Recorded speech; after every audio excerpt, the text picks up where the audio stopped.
Hello বন্ধুরা, চলে এসেছি। দেখো আজকে আবার একটা নতুন ভিডিও নিয়ে। ভিডিওটা দিতে একটু দেরি হয়ে গেল, তবুও দেখো চলে গেছিলাম আমাদের পাড়ায় কার্তিক পুজোতে।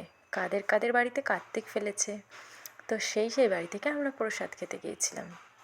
তো প্রসাদ খেতে ফেরার সময় তারপরে আমাদের প্রসাদ খেতে গেছিলাম, তারপরে যে আবার আর এক বাড়িতে যাওয়ার সময়, এটা আমাদের কালী মন্দির, এখানে কিছুদিন পর পুজো আছে।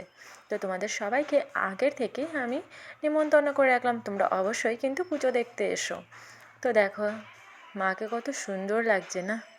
তো তারপরে আমরা এখান থেকে সোজা চলে যাব আবার সামনে আর একটা বাড়িতে কার্তিক পুজো আছে, তো সেই বাড়িতে প্রসাদ খেতে চলে যাব।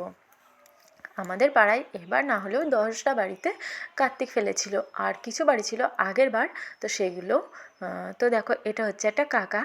তো দেখো এরা রাত্রেবেলায় ভূত রাক্ষস আরও অনেক কিছু সেজে টেজে তো হচ্ছে তারা ঘুরে বেড়াচ্ছিল আর সবাইকে আনন্দ দিচ্ছিল। তো দেখো এরা হচ্ছে কাকার টিম, কাকা একাই করে, তো এবার এরাও রয়েছে, তো এরাও একসঙ্গে বেশ ভালো মজা করছিল। তো কাকার জন্য অবশ্যই কিন্তু তোমরা একটা লাইক করেই দেবে। দেখো নিচে হনুমান, কীরকম হনুমান যেরকম করে নিচে ওইটা হনুমান সেজেছে, তো ওইটা হনুমানের মতো করছিল। তো তারপরে দেখো সবাই মিলে এবার চলে গেলাম এই বাড়িতে। তো এখানেও আগের বছর কার্তিক ফেলেছিল, আর এই বছর নতুন কার্তিক নিয়ে এসে পুজো করেছে। তো এখান থেকে বেরিয়ে আবার চলে গেলাম আমাদের বাড়ির সামনের বাড়িতে। তো যাই হোক, ভিডিওটা ভালো লাগলে অবশ্যই লাইক কমেন্ট করো।